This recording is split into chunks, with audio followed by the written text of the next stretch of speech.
Today's episode is brought to you by Rocket IT. Is your team still working remotely? Is it starting to look like a more permanent solution? Let us help you streamline that experience and increase productivity by creating a reliable network, increasing collaboration, and boosting security. Click the link in this video's description for more information about Rocket IT's remote workforce roadmap.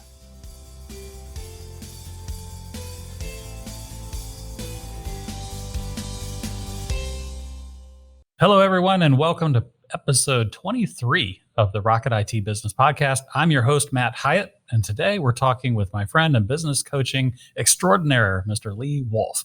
For the past 31 years, Lee has served as the president of Halogenex, serving as both a coach and consultant to organizations like Chick-fil-A, IBM, Fujifilm, Emory University, General Mills, and even Rocket IT. Through his expertise, Lee continues to help business owners create cultures of high performance while empowering people to shine brighter and embrace their talents. And now, with his more recent involvement with Convene, Lee is looking to connect leaders who want to develop best practices and maximize performance. Lee, welcome to the show. Thank you, Matt.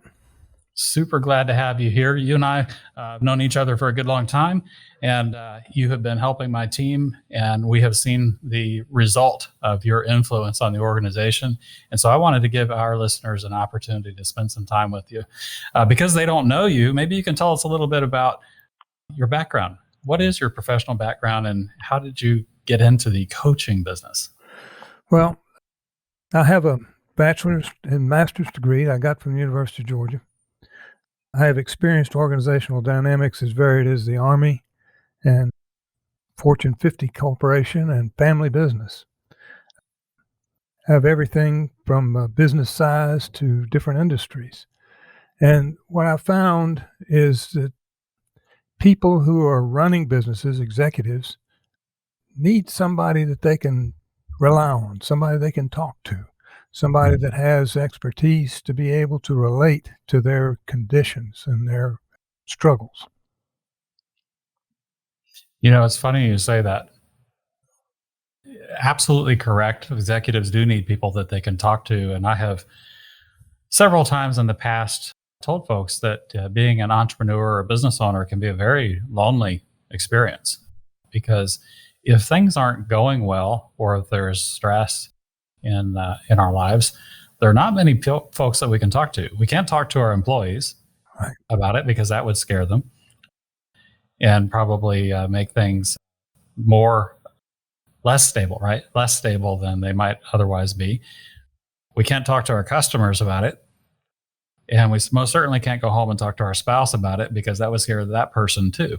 And so having someone from the outside that's maybe not directly vested from a financial perspective can be very helpful, just in being able to talk. And I imagine that's true with managers too.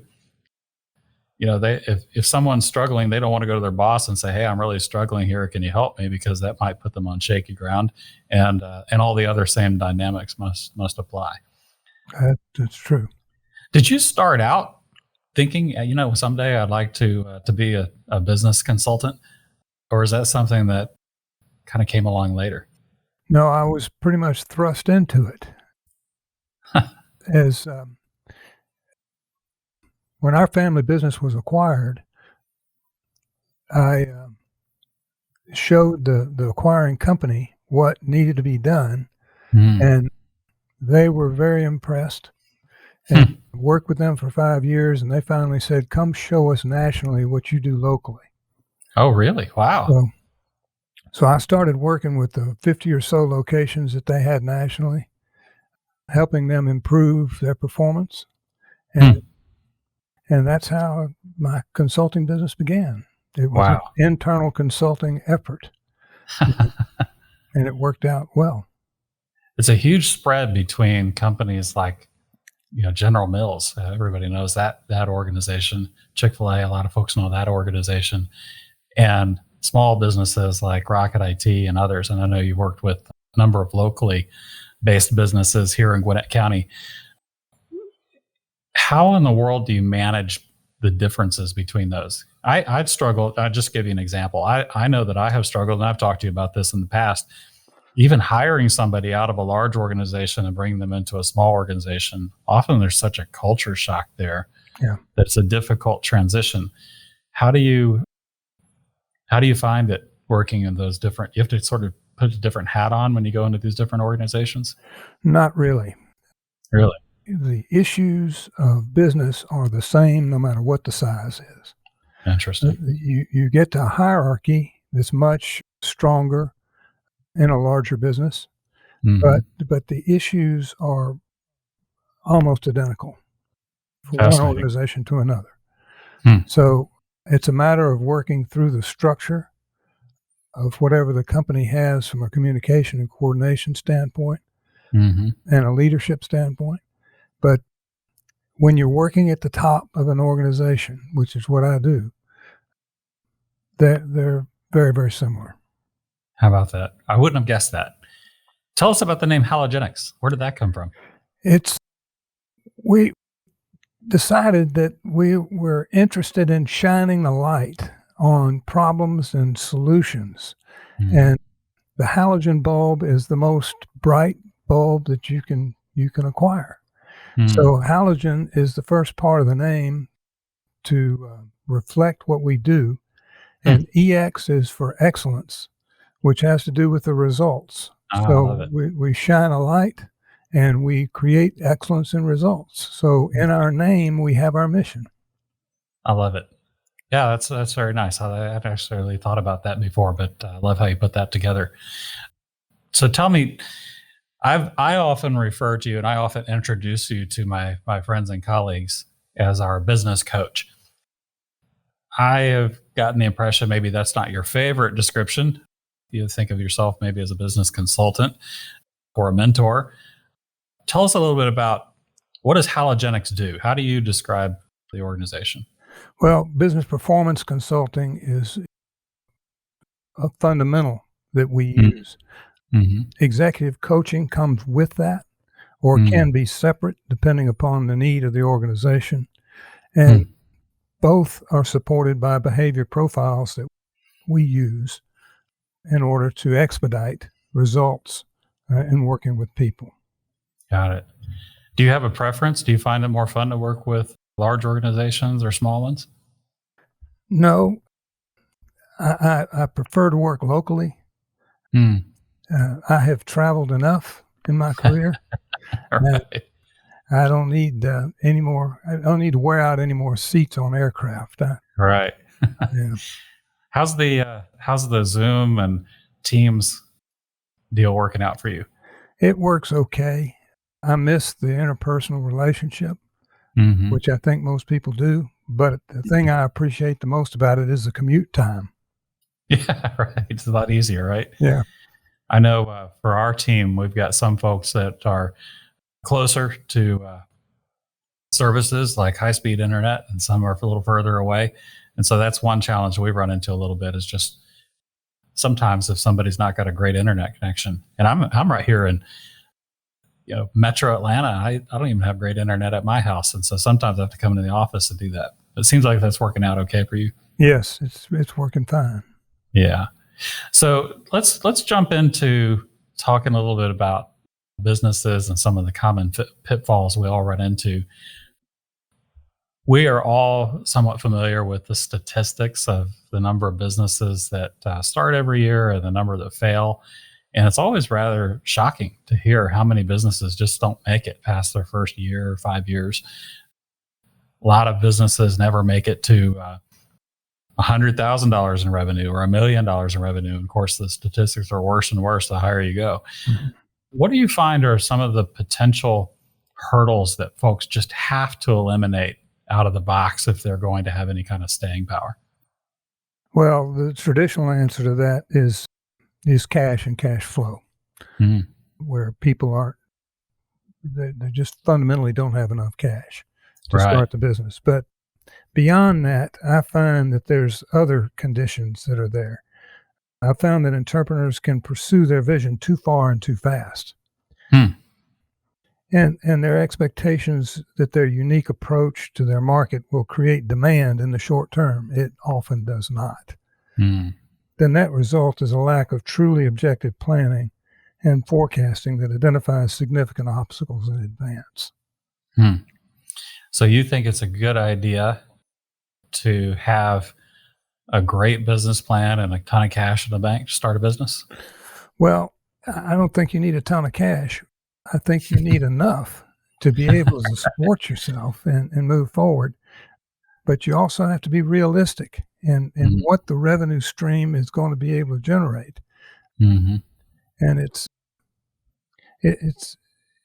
one of those conditions that having some objectivity prior to the investment effort that you're making as an entrepreneur can add a lot of benefit. You know, it's funny, these days, there seems to be this huge focus on two things. One is failing fast with a new business. Yeah. And then the other is getting funded. You know, we hear that a lot. A lot of entrepreneurs, particularly in the tech world, Right. it seems like their entire focus is to attract venture capital funding, angel funding, and get money in the door. What do you think of those two concepts?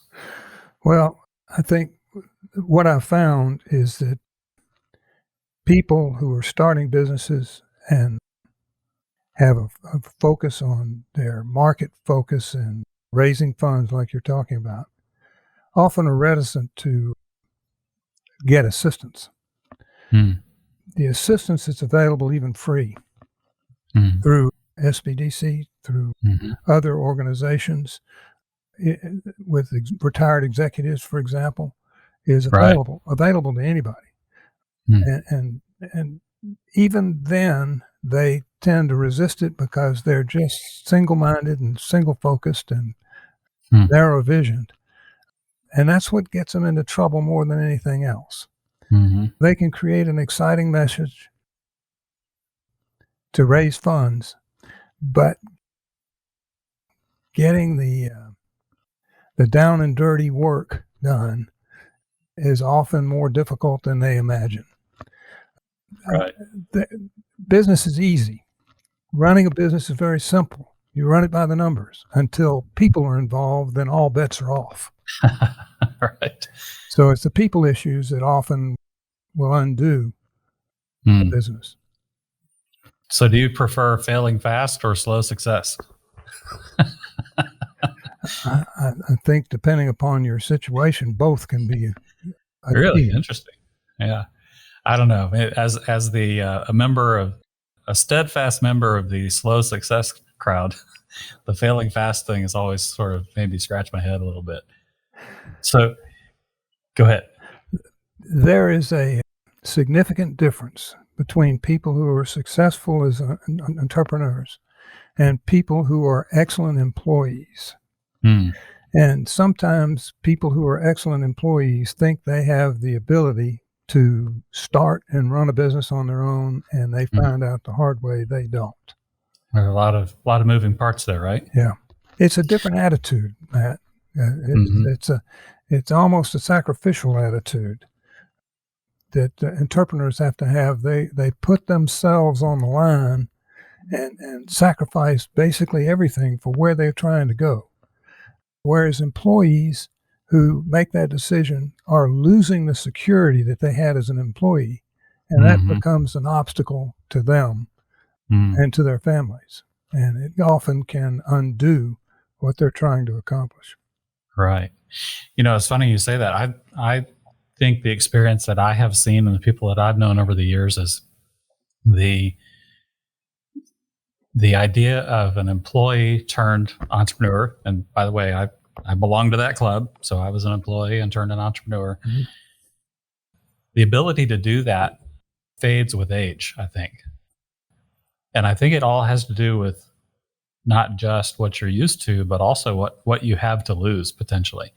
And so my thinking is that choosing to start a business or become an entrepreneur is often something that is maybe more easily accomplished when you're young, because you don't have as much of risk. Maybe you don't quite, maybe you're not married yet. Maybe you don't have kids or mortgage, those kinds of things. It might be easier to make that leap in your 20s, or in some cases even your teens, than it might be when you're 40, 50 or more. Do you find that to be true, or do you think that just depends on the situation? No, I think you're right. That's what I'm calling security. Mm-hmm. When you have a need for security and consistency, becoming an entrepreneur does not fit that Right. status, because you are risking the ultimate condition Mm-hmm. when you start a business. Well, let's move on. So speaking of employees, I think that's probably one of the biggest challenges. You said yourself, gosh, if it was just as simple as, hey, I need to have a certain amount of money in the bank and a business plan, and here's my marketing plan and what I'm going to do, it might be easy. Then you throw people into it and suddenly it gets complicated. How do you manage that well? And I know you've been involved a number of times, even with Rocket IT, as we've attempted to find and onboard new team members. So, speaking from experience, what do you find are some of the common pitfalls? And do you think business owners are maybe too quick or too slow to make those kinds of hiring decisions? It's interesting you have a question like that, because in one organization, you can have both conditions. Really? Where you can hire too fast in certain circumstances, and you can hire far too slow in other circumstances. I've seen both conditions, and both have serious detrimental effects on the business. Hiring or failing to hire are both based on a lack of understanding of the needs of the business from a personnel standpoint. This includes defining job requirements, recruit planning and selection. Proper onboarding is a critical aspect, and the preparation of performance-based evaluations. When those things are in place, you have a structure that you can apply and use when the need arises for personnel. The commitment and complexity required to have that be consistent and effective in a hiring process is often intimidating to an entrepreneur who functions on the fly. Mm-hmm. Because I know what I'm doing. Let's just move ahead. So they make quick decisions in hiring and firing. And the result is they experience very costly turnover. And the turnover conditions will often prevent them from moving forward on hiring, because they are just trying to avoid overhead increase. Right. And so it's a kind of a self-fulfilling condition that moves from one extreme to the other. Speaking from experience, that's a ton of work, putting together the list of conditions under which you'll hire, the job requirements, being able to assess candidates, doing the marketing necessary to attract quality candidates in the first place, onboarding new team members. Just planning for that, I think, could take quite a lot of energy. Is there a canned approach that can work, or is this really every entrepreneur needs to sort of invent this process for themselves? It is very culture focused, Matt. So you have to have a structure that works with your environment, works with your mission, works with the purpose that you have in mind for your business, because the recruiting process is very, very unique for companies who have specific needs. Yours is one of them. Yours is one of them that has a high technical demand. Yes. For capability and competency. Also a high demand for continual learning. So you have a culture focus that defines who you need to recruit. And all companies will have the same kind of emphasis depending upon where they are. It can become an emotional decision too, sometimes, hiring or firing. We get particularly enamored of someone because of their personality or sense of humor, or even just the way that they present themselves in an interview, when maybe not always the competency might not always kind of line up. Do you find that's a common pitfall? It is. And in working with clients, particularly from an interview process, there is there's a relationship that's developed during an interview that can be deceptive. Mm. And that's where behavior profiles come in. It can be highly objective and beneficial. But fundamentally, I like to explain to clients that hiring a person is an investment decision. And thinking of it as an investment decision, you have to determine how the investment will be identified and how it will be used to be able to advance the business. So you can take a little bit more objective approach when you think of hiring in that way. Clear performance objectives and measurement are also a critical condition. Mm-hmm. In general, underachievers negatively impact cultures. I'm going to give a short answer to this very significant question here. Peer-level accountability is often overlooked when managers see potential in an employee who is underachieving. I often use a sports example to demonstrate this dynamic. The decision to increase the investment with additional training, mentoring, closer supervision versus cutting losses and providing the employees opportunities elsewhere can be supported and directed by looking at peer-level personnel. The simple approach eases management decisions to invest further and cut the losses, simultaneously reinforcing the culture. I have told clients that the best possible firing decision that can be made is for peer-level people to tell somebody not to come back to work. So when you say that, you're referring to the manager seeking feedback from the people that the candidate work with? Yeah. Or are you suggesting that the people that the candidate work with actually approach the team member and say, hey, buddy, maybe you need to find a different job? What I'm saying is when the culture reaches that level, where the peers feel highly competent to do exactly that, you've reached the pinnacle of opportunity. I have experienced that. I experienced that in my own business. And that was the one condition. I only had one EEOC complaint that I had to deal with. Really? Wow. And when the person came in, he came in and told me about an employee that I didn't even realize was an employee. It was my failure. I didn't recognize that. So I told him he needed to talk to my operations manager. And he came in the office about 10 o'clock in the morning. He came back in the office about 5:30. I was impressed by that because I didn't think bureaucrats would work that late. Right. And he said, his response to me was, I want to know how you do it. I said, what are you talking about? He said, the people that this person was working with told him not to come back to work. And I said, I wasn't aware of that. He said, they told him that he did not measure up to their expectation of people that were going to work with them. How about that? And he said, I'm denying this request and just want to know how you do that. I said, well, I didn't do anything. That was up to them. That's great. Yeah, I don't know. We've certainly had input from team members a number of times. Just talking about their experience with coworkers. Of course, we're in a pretty small organization. There's no question who works here and who doesn't. Right. But it is interesting to hear that you've experienced that in one of your organizations.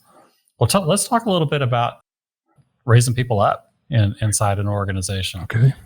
Do you find that there are some common misconceptions when it comes to rising leaders in an organization and how they achieve success? Common misperceptions. I'm not sure what you mean by that. So here's a common thing that happens in my industry. It certainly happened in Rocket IT and in my peers that I've talked with all the time.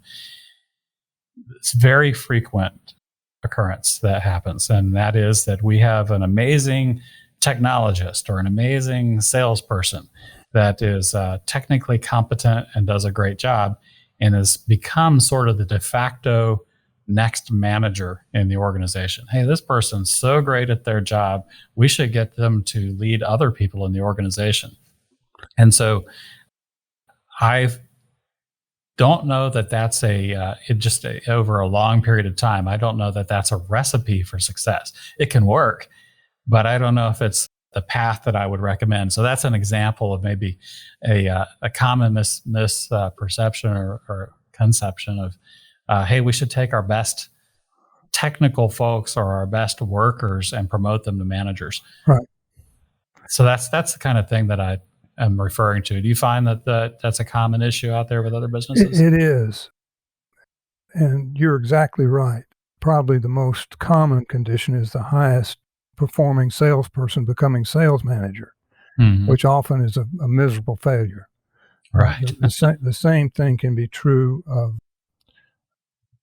high-tech conditions where high technical competency does not lead to leadership and the ability for people to manage others. That becomes a particularly personal agenda. When people have the ability to lead others, it's recognized often by other people, even more than supervisors, more than managers would see that. So the relational aspects that are important from a leadership standpoint become even more critical when you're promoting and you're looking for leaders within an organization that can accomplish and maintain the culture that you're trying to promote and sustain. Right.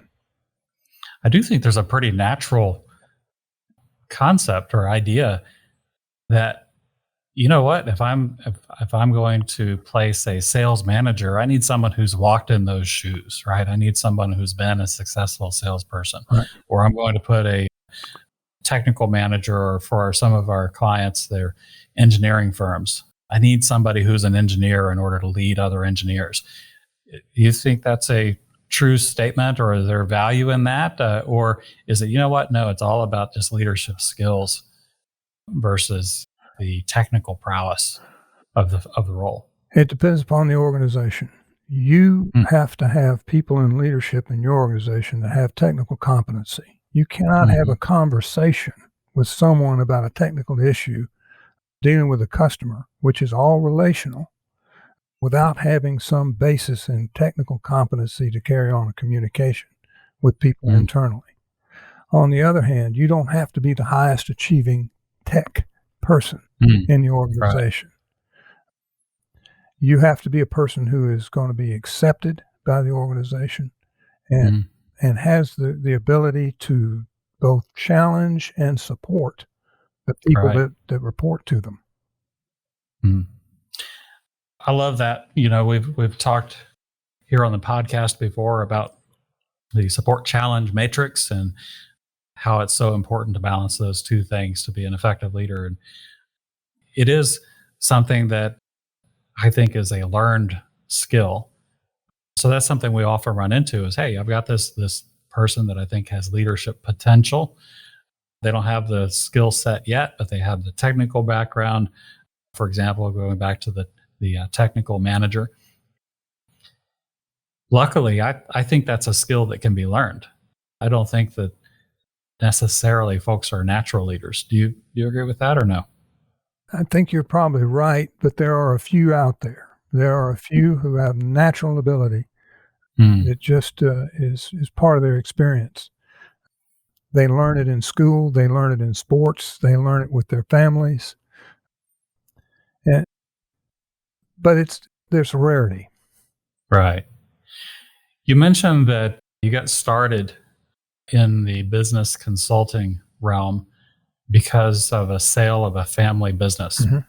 I'd actually like to dig into that a little bit because I think that is something that I have found pretty common, and at least in my circles, in my industry, that a lot of my fellow entrepreneurs and business leaders aren't really planning for a future transition. And I have found that those that don't plan for it end up near the end of their career and, oh my gosh, now I've got an emergency. I've got this business that I need to either unload or shut down, which can be painful for all kinds of reasons. Do you find that folks do a good job of planning? And what are the steps that you've seen are most critical in that process for those that plan well? No, most business owners do not plan well. I think it is a condition that is actually fearful.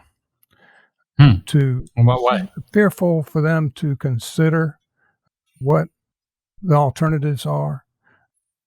Fearful from a standpoint of having to look at yourself as potentially out of the picture, and creates an anxiety that's difficult to deal with. That is a fundamental condition that's critical, just like starting a business. You need to have plans in place for a transition in your business, and you never know when it's going to happen.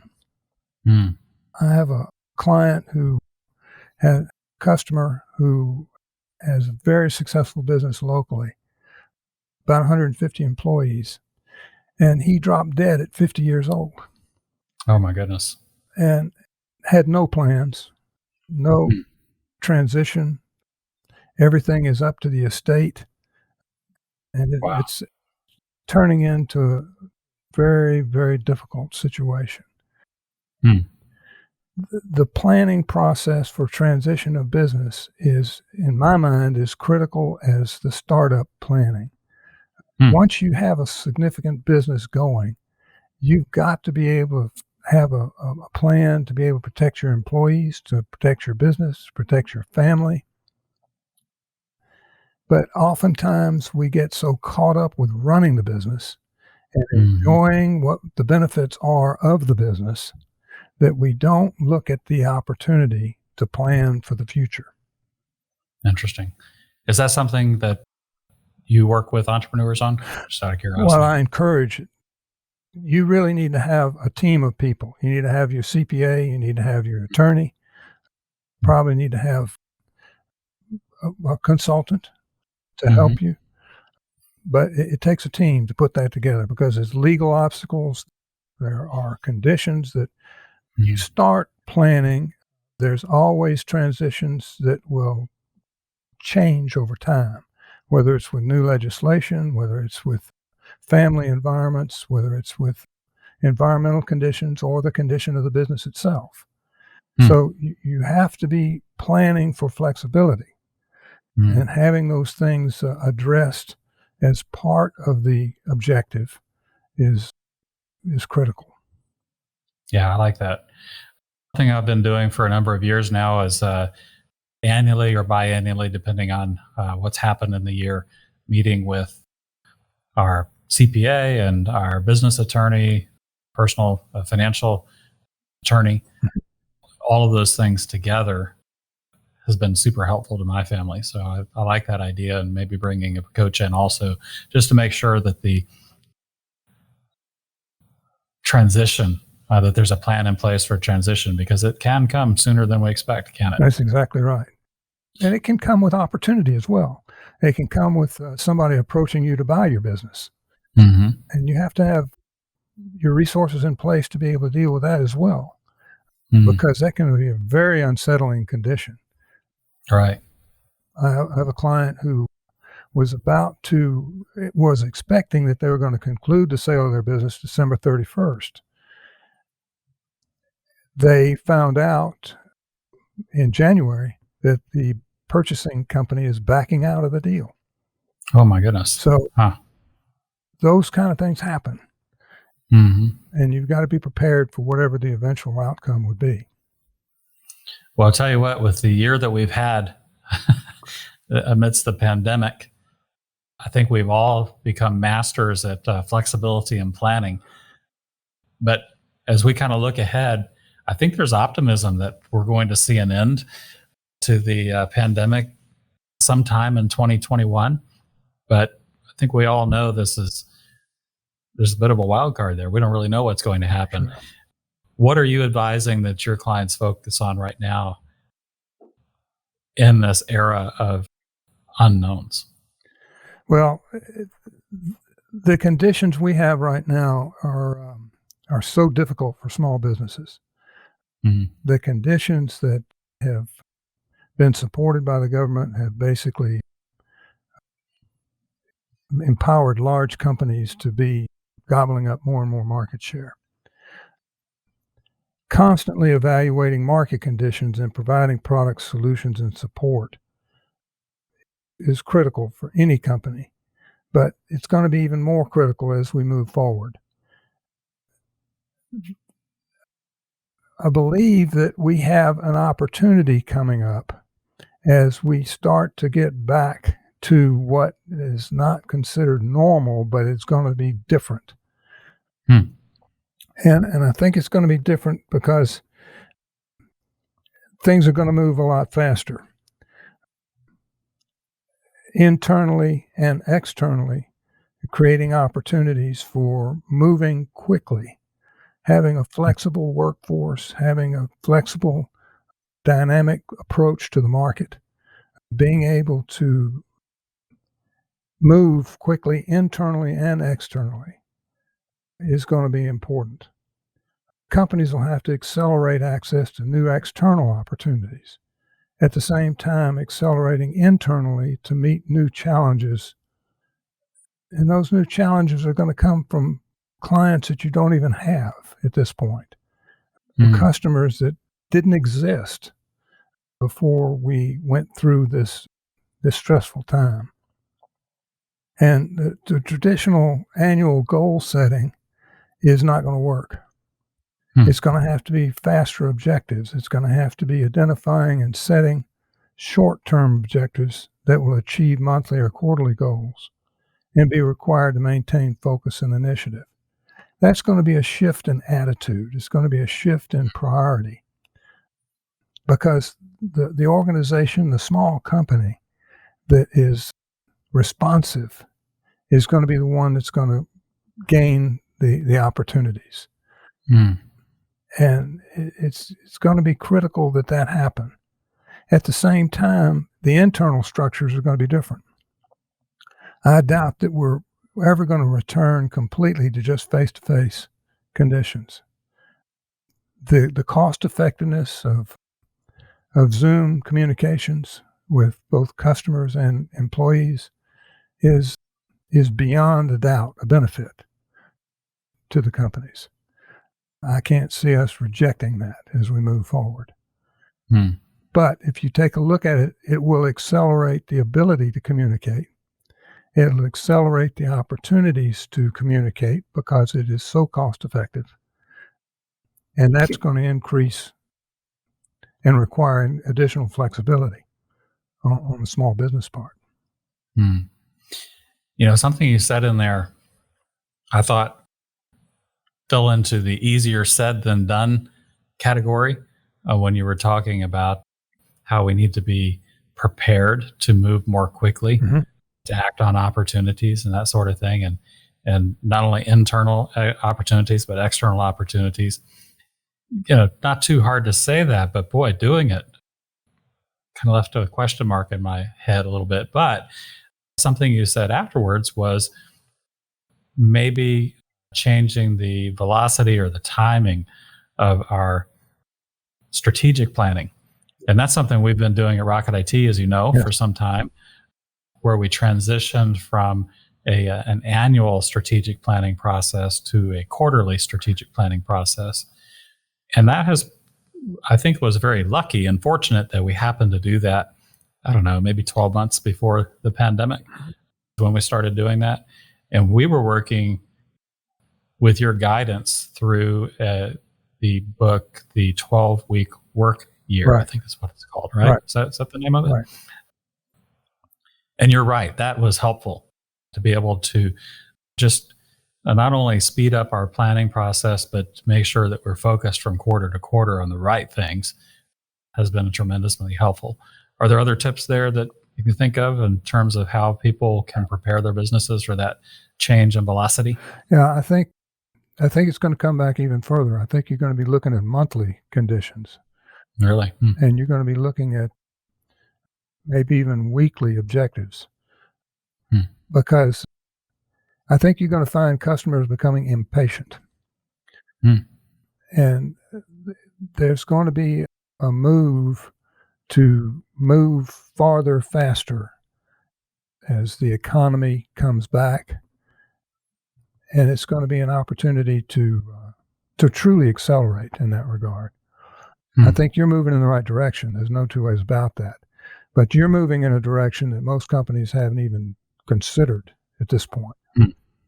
Interesting. In fact, I think many have just buckled down and tried to survive. Right. Rather than looking at the opportunities to structure for thriving as the business has the potential to do. How do business owners and leaders know if they're moving at the right pace on these kinds of things? Is there an objective way of looking at our businesses to tell whether we need to put our foot on the gas or the brake? Well, the ultimate condition is the financial measurements. And that's where employees should be very key to understanding how, particularly your key leaders, should understand exactly how the organization responds from a financial impact standpoint, both positive and negative, so that they can have the flexibility and the interest to move the dial in the right direction. And they don't have to wait around and stew till somebody makes a decision to tell them what to do. Right. You know, it's interesting that you say that. I remember not terribly long ago, but in the early and middle days of Rocket IT, a lot of thought that I put into whether to run the business as an open books business, sharing all of the nitty-gritty details with my team, and whether that would be helpful or harmful to the business and the team to do that. And as you know, we eventually settled on that different team members would have access to different levels of information. And so our executive team has complete knowledge of the full P&L versus some of our middle managers are going to have access down to the gross profit line. And then our remaining team members, they have visibility into the revenue and nothing below the revenue line. And that's worked for us. But have you seen a move for more transparency in finances with your clients over time? Or do you find that a lot of business leaders like to keep their numbers close to their chest? Well, a lot of privately held companies do exactly that, keep the numbers almost exclusively to themselves. Interesting. And that's a mistake. What you've done, let me tell you the caveat to that. The people that you share financial information with have to have the maturity, have to have the perspective, have to have the both self-confidence and the confidence of the owner that they will be justifiably involved in making decisions based on the financial performance. I agree with that. That takes a while to grow those people. They don't come to you ready for that kind of condition. On the other hand, many privately held companies have people in place that they trust and they utilize as leaders in the organization, but they don't share the financial information with them. That's a mistake. And that is also part of what we talked about just a few minutes ago with the transition of a business. Those people will become the most critical aspect to transitioning the business, either with an acquisition or because of a change in ownership, for whatever reason. They will end up being more of the security going forward. So including them in financial disclosure is pretty critical. I totally agree. And I like that thought process. It was something you mentioned, though, that I think is interesting and worth diving into a little bit, is you were talking about our leaders being prepared and ready for that new information. You know, a lot of times when folks are gaining access to the finances for the first time, not only are we learning about things about how the P&L works and the balance sheet and cash flow and those kinds of things, which is a learning process there, But I think there's also just a complete change in perspective of, hey, I've been kind of looking at this from my own point of view as an employee in the organization, and now I'm gaining a new point of view from an owner or a stakeholder perspective. Tell us a little bit about that perspective change and why it's so important to the behavioral aspects of what we do. Well, what you're talking about is introducing risk. And when people understand that it's not just their personal income that's a priority when they're leaders of an organization, but it is their sense of the business opportunities and downsides, their personal risk associated with it, just as the owner has dealt with for the entire time he's owned the business. Mm-hmm. And that sense of risk becomes a factor that is critical for decision making and long-term benefit for the leaders in the organization. That's often not understood by owners of companies, and they see it as more as revealing the secrets of their business rather than forcing the opportunities on people, their leaders in particular, to share the burden and to be able to understand what's necessary to run a business. And well, I'll tell you what, I love that, Lee. I think that's so important for people to understand. And I think I went a long time without really understanding it. There's certainly fear as a business owner of, oh my goodness, if I pull back the curtains and show folks, how the business works and how it makes money and how much money it makes, that there might be some sort of revolt or surprise or something like that. And I'm not suggesting that isn't the case every time. That might actually be the case sometimes. But I think that idea of introducing risk when you are inviting one of your team members to share in the knowledge of how the mechanics of how the business makes money and what the effect of decisions are on that important fuel for the organization. The ultimate result, if done successfully, is that it is no longer the sole burden of the owner or the leader to worry about that risk. And having other people involved has been, well, it's made a huge difference in my life. Yeah. And so I think that's super important. I'm glad you mentioned it. Well, I'm glad you're experiencing it very positively. Me too. The alternative doesn't sound fun at all. Well, the alternative is picking the wrong person. Yeah. And not structuring the way you introduce the information properly. And you have done it properly, so it's working, and that's the way it should be. Not to say that there weren't any bumps in the road. It's right. There have been things that we worked through, but having a coach help us out with that, not only working with me, but working directly with some of our leaders, I think has been super helpful. Yeah. So let's talk about coaching for just a second. Okay. Because I think that many times, again, just speaking from my experience with peers, friends that run other businesses, there's this idea that, well, yeah, you know what, Lee, I think I had this when I first contacted you for the very first time we talked. I talked with you about the fact that I felt that I needed a business coach. Mm-hmm. And you helped me understand that it wasn't just me, that there were other people in the organization that needed some outside perspective also. Mm-hmm. And ultimately, that made a huge difference in my business, and I'm grateful for that. Tell me a little bit about the transformation that people might see when they invite a coach into a business, especially if that coach has influence in other parts of the organization besides just the leader of the organization. Well, my experience has been when I start at the executive level, the top, the owner, the CEO of an organization, that it grows to the next level as well. Because the transition is important. As the executive owner of the business is looking to transform or build or sustain or promote their culture, typically the transformation requires that they have people that are directly reporting to them involved in supporting and being able to understand what's going on and how it's going to be transformative for the entire corporation. It's the culture of every business is driven by the top, is driven by the executives.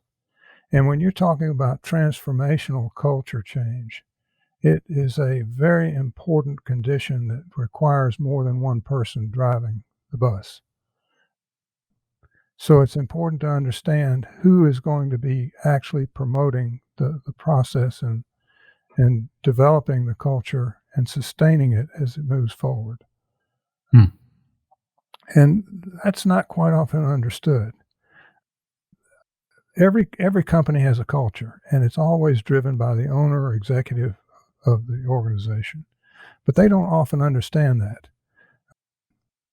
It's either driven and developed by default, which is around their own personality, or it's driven and promoted by direct planning. And the planned culture is far more effective than the default culture. So the transformation of a culture becomes a critical condition that really requires leadership beyond just the owner of the business. I love that because, and again, I'm speaking a lot from my own personal experience growing a business from one person up. There's a period of time there where, especially early on, you are 100%. You're doing everything. That's right. We've joked many times about being the technician and the salesperson and the bookkeeper, the marketing person, and so on. Sure. But eventually, you've got to hand over some of those reins and bring other people into the organization and let it go. And that includes. I'm not suggesting that folks outsource culture building to their leaders, but that is in effect what can happen as the other leaders in the organization have more influence. They can impact the culture. And of course, as the leader of the organization, we want to keep that thing on rails, right? And working in the same direction. Right. That's a critical leadership focus. Right. Because you're talking about a shift from being individually responsible for everything that happens or fails to happen to now being responsible for others who have the same requirement to be responsible for what fails to happen or what does happen positively. So Lee, when you go in and work with these very diverse organizations, large and small, from all kinds of different industries, are there some common benchmarks that you use to measure progress and make sure that you're feeling confident that we're moving in the right direction? Yes. I think probably communication effectiveness is number one. When I hear an owner, CEO tell me this is what I think we're doing and how we're doing, and I find from their direct reports that they have a completely different opinion, that's a cause for concern. Right. The other is achievement of prioritized goals. When things are prioritized and the achievement is working in the right direction and is consistent with where the owner wants to go, then that's an affirming condition. Technical condition is a 360 feedback tool. Right. Which gives the owners and the leaders in the organization the opportunity to see what the opinions of the organization are. The ultimate goal, obviously, is the achievement of the business and the performance of the business. And those things tend to blossom. And I have been told by many clients, I had no idea we could reach this. We could do this well. Right. That's an ultimate compliment, right? Well, it's a compliment to them because they had the resources and the energy and the capability all along. It was just a matter of structuring it so that they could achieve it. You mentioned some of the different personalities at work earlier in our conversation. And, I've seen this play out in my organization. And what I've come to believe is that some folks are more natural task-oriented people. So they feel success by having a list of things to do and checking the box and making sure that those things get done. And then others, and I think I fall into this category, prefer to spend their time sort of thinking about what the future is going to be like. And they tend to, a lot of times folks would refer to me as a dreamer, for example, because I'm thinking about what is going to happen 10 years from now. And I quickly get bored with some of the task-based things of getting things done. But I think a lot of entrepreneurs are faced with a very difficult challenge of being good at both. Do you find that folks make the transition to successful leader, that they're wired in a particular way, or do you think that's accessible to everyone? I think you've made the transition very successfully. You have moved from the task-oriented focus, which is required to be successful initially, to a more visionary condition, which is, when you've got a successful business, is much more satisfying to the owner to be able to guide and direct the business from a vision standpoint, rather than having to check off the boxes and deal with it from a task standpoint. Not everyone can make that transition, Matt. And what happens with those who can't, they end up stagnating. They end up being able to only move as far as their personal capacity can allow the organization to move. They end up either with a burnout condition, or they end up selling their business, but they're not able to transform both themselves and the company to achieve much higher levels. That is not an uncommon condition, and it's unfortunate, but it's a matter of the decision process that the individual owner makes. If they make a decision, I want to get out of this, I want to stop doing this, I want this business to run more effectively, either without me or because of me from a vision standpoint, they can make the transition. But often it's very difficult to do. Well, thank you for the compliment. I'll point out to our listeners that I've had a lot of help, and it's been a long period of time. It's something that worked out for a long time, so it wasn't something that's happened overnight. And I would suggest that that transition's not over. It's still something that's under development. Tell us a little bit about Convene. We mentioned it in our intro. Yes. Tell us about your focus there and what you're doing. Convene is a national organization which has as its mission to connect, equip, and inspire Christian CEOs and business owners to grow exceptional businesses and become higher impact leaders to honor God. That's the basic mission. I am the chairman of the local advisory board, on which members focus on that mission for their businesses. I see. And it's a peer level support group. So you're leading a group in the Metro Atlanta area of Christian business owners that are looking to build their businesses and at the same time honor their faith. Yes. And I think one of the benefits that I'm hearing out of that is not only do participants have feedback from their peers, but hey, they get a really great business coach out of the deal too. It comes along with the whole situation, yes. I work with them on a coaching process as well as the forum team. Gotcha. I love it. We're going to ask you towards the end of this how folks can get in touch with you, but I think there might be some of our listeners that might be interested in talking more about that. I'd be glad to talk with them. So I confess, Lee, I've known you a long time, and the entire time, all I've really known is that you're older than I am.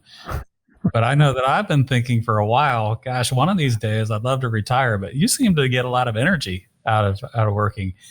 How do you relax and unplug, or do you? Well, I think you've experienced some of that. My wife and I have a cabin in Toccoa, Georgia.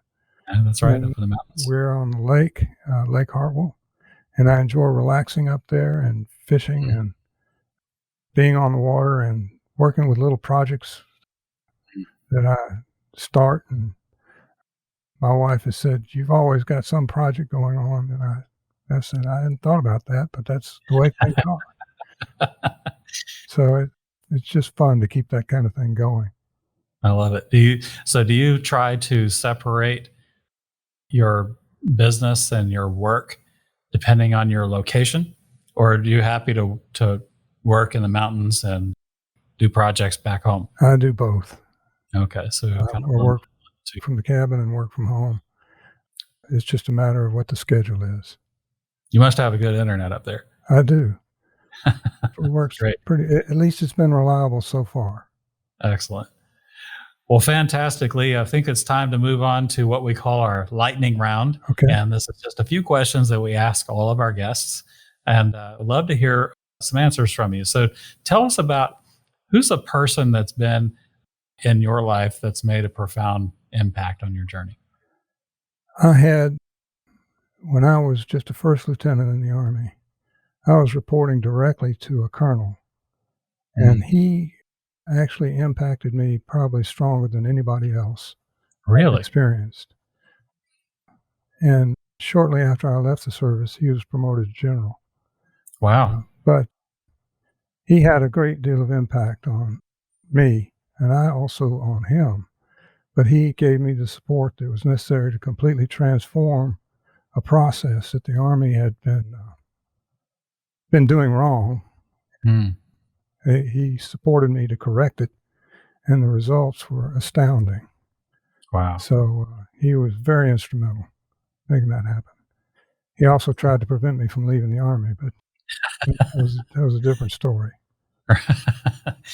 It's really great. And I don't know how those things happen, but it is really great when someone takes an interest in another human and sort of takes them under their wing and says, "Hey, let me see if I can help you out here." It sounds like that's what happened. That's exactly what happened. I love it.